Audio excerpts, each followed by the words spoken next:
Lam Tan. Trinity Lam Tam from Manhattan Fencing Club, and we've got Zoe Morehouse from Tim Morehouse Fencing Club. This is the final event in Y8 Women's Saber of the 9-State Fencing Cup Live coming to you live from Chelsea Piers in Stamford, Connecticut.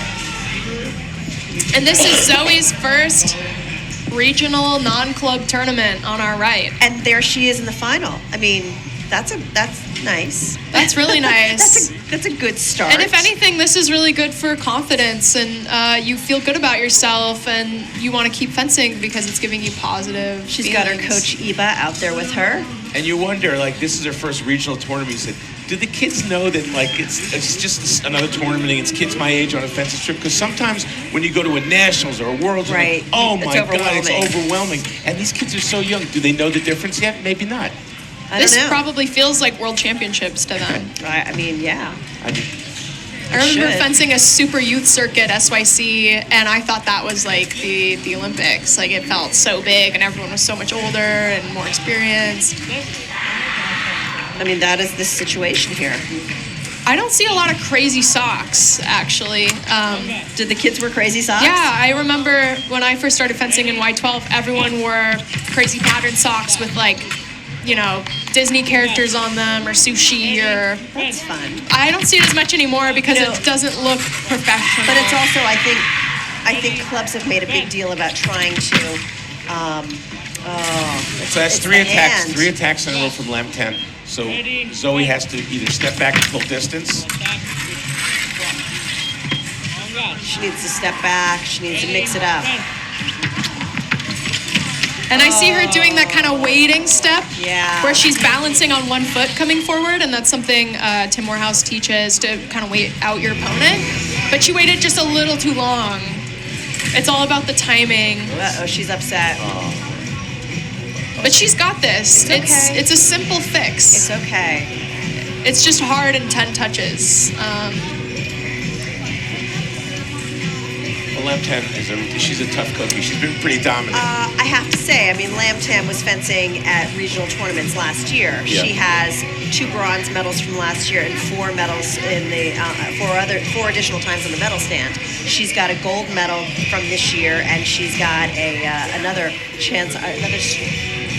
Okay, so she won at the New Jersey Fencing Academy RYC just less than a month ago. She won her gold. So she's riding high right now, right? And this is Zoe's first non-club tournament. So it's a big deal. It's like a huge result, though. Lots of experience and no experience, but they're right there on the same strip. And it's the same final strip for her. When it's your first time on the final strip, it can sometimes be overwhelming, or you're not thinking about the fencing, you're thinking about, wow, I'm in the finals. I'm in the finals. Yeah, because that happened to me a few times. Yeah. But then you have to be like, wait, no, I'm fencing right now. Okay. Mix it up, Zoe. That time, she did go her arm back just a little bit. She did go fast that time. There's something on the strip. Somebody lost a pin. And for those who don't know, the strip is the thing that we fence on, the metal. Somebody lost some metal. Wonder what that is. If the saber falls apart, we'll know.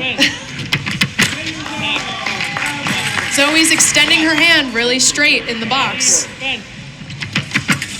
Okay, be careful, careful. She just needed to add one more step to that attack. One more step to that attack and she would have hit. Maybe 2. Attack, no. Okay, she had the action. She had the action, but she hit the guard, right? Oh, it's a little unlucky. You have to watch where your blade is going. But Lam Tan has a really good attack, but Zoe was able to take the right-of-way back. I just made... Parry. The previous action was called Repose from Morehouse, and they made eye contact with Lam Tam's coach at Lemiansky. Is he giving you a look? Well, because it didn't look like it from our end. But who are we to criticize the referees? Nobody. Yeah. The referees and the position. You have to go with what they call. Exactly. All right, so we have Lam Tan, and we'll be seeing her over here for an interview. Tim's giving her a handshake. A handshake from Tim. Off we go. Yeah. Maybe I'll get a handshake someday soon. But the best thing to do with a referee, even if you think they're calling something wrong, you have to see what they're calling, and then you can use that in your advantage. Try to adapt to it. Exactly. We hate that term. Let's fence the referee. Yeah. Fence her. But you have to. Sometimes, yeah. If they're calling someone's attack but they're waiting, you can say, okay, well, I can wait too, and maybe I can wait longer. Yeah. I'll tell you, at the Ivy Leagues, which you fenced in, one of our best referees had a tendency to call a certain action reversed. Instead of beat attack, he called parry post. Okay. Okay. Yeah. But the fencers knew it, and they adapted. You're going to go? Okay. We are going to get Zoe Morehouse in here. Let me see if we can switch her in here. I'm sorry, we're going to get Trinity Lamtam. Hello. Let's get you in this headset here so you can hear what we're saying. You got to scooch up a little bit closer. Okay. We've got Trinity Lamtam from Manhattan Fencing with the gold medal. It's your second gold medal of the season. Is this exciting? Are you going to talk? Okay. It's sometimes hard hearing yourself in your ears, right? Congratulations. You fenced great.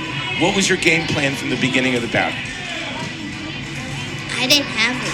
You didn't have one? But it seemed to me that you like to attack right in the box. So you were very successful with that. So was that basically your plan? I guess. What do you prefer? Bouts with, pool bouts with just 5 or finals for 10? Maybe 5. You like the 5s better? But you did fine in the 10. So with this win, you not only get a medal, but you're going to get a glass cup. I think you've seen them over there on the table. They're really beautiful. It's like a beautiful glass cup. What will you be drinking out of your glass cup? Your 9-state fencing cup? Milk. Milk. It's the beverage of champions. So what are you going to do today with your win? Probably watch my brother later. Is your brother fencing today as well? What age group does he fence? Y14. Now, are you guys competitive in the house? Who gets more wins? Not really. Mom doesn't seem to agree. Your mom is standing behind you, right? Yeah, I think she thinks you guys are a little more competitive. So we're gonna, in a minute, you're gonna go over there and you're gonna get your gold medal. Second gold medal of the season. Do you do anything special when you win? I don't know. No? Okay. So how many days a week do you train at the club? I think 3. 3? And you fence a competition every weekend or almost every weekend? No. No? Do you have any other hobbies? Maybe soccer. Every kid loves soccer. Okay. Tim wants to go do some awards, so I think we're going to have to say goodbye. Go over congratulations. You're going to get your gold medal. Way to go. Good Yay. job. Congratulations, Trinity. Thank you. We'll take this off you. There we have it. Trinity Lamtam. We're going to do some media training. You know, it's interesting. She might have been a little bit quiet with us, but her personality when she fenced was exactly the opposite. It was exactly the Very opposite. interesting. That's correct. Yeah. It's very interesting how people translate onto the strip and in person. Yeah. Because I think the same thing, like when I've spoken to Eli a bunch of times at the club, or I'm interviewing him for pieces for the website, he's always very quiet. Quiet. He's super thoughtful. But that's not how he fences. No. I mean, at all. No. But he is very, I don't know.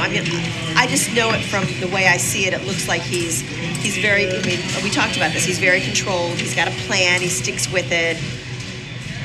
But generally, you find that someone's personality does translate into their fencing style. So, but if someone's very ultra aggressive as a person, they'll be aggressive on the strip as well. I love that. Yeah. I love that. Okay, so you've made a living off of fencing. No, definitely not a living. I didn't make a living off of fencing. Looking back at what's going on. Can you make a living off of fencing? Probably, but I never. No, I do fencing. Fencing was always my labor. It's always your extra thing. Labor of love. Yeah, it was always like. I enjoy. So what do you do for your profession? Well, I'm pretty much retired right now. Okay, well, so, that's fun. Yeah, but I have time for this commentary, which I love to do. I hope to do more of it. Yeah, and it's fun. So when you go to the Vet World Championships in Florida Yeah. in a week, right? No, in 2 days.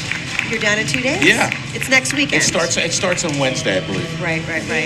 So when you do that, are you commenting on every bout, like from the beginning to end, or No, you do specifics? It's a good question. So when I do Grand Prix, the Open Grand Prix, we usually start at the 32. I see. And it's a 7-hour nonstop thing. Of course. It's unbelievable. Yeah. It's labor intensive, and when it's finished, you go, phew. How did I do that? Yeah, but I think it's different here. The way it's been done in the past is you do the semis and the gold and the bronze of each event. Okay. It's hard to do the 8 because you can't get the 8s you can't be fair Right. at all You the can't different be in events 4 different places. going on. It's sort of not fair to if you do it for one event, not the other. Right. I say, how come you didn't do ours? Right. But I'm taking. This is my first time doing it. Karen Bashir, who you might have heard, Britisher. Right. He's a great commentator, and he just did the Asian Games, many different sports in China. And he does the veterans, but the way they wanted to do it this year, because I'm in the States, they figured it was just easier to bring me in. Right. Yeah, I have several friends who will be fencing down there. Who are they? So I fence vet women's saber. And I have a pretty well-developed posse of friends in both saber fencing and foil fencing, and some of the epi fencers are some of my best friends. So during COVID, we started this whole kind of online Zoom call weekly just to be in touch with each other, because we missed catching up at the NAC, because at the NACs, you really catch up. Like as an adult, you don't really make friends very easily. Right. Like you make friends through your kids, you make friends through work. You don't really have that new way to make friends. And in vet fencing, you do, because you are seeing the same women fencers over and over and over again, whether it's a regional or whether it's a NAC or whether it's the nationals. And because we missed everybody, we did this Zoom call, and I literally got exposed to people I'd never met before. And so, foil fencers, love them. Epee fencers, love them. Saber fencers, love them all. I mean, it's a very great. It's an interesting sport, and the older you get and participate in it as an adult, it's a different experience than with the kids. Because we're not trying to make, we're not trying to make an NCAA. We're not trying to get a college scholarship. We're not trying to make the national. Some people are trying to make the national some team. people it's very serious. I mean, in vet 50s, it's super serious. Like, I thought when I walked in, I'm sporty. I thought I'd walk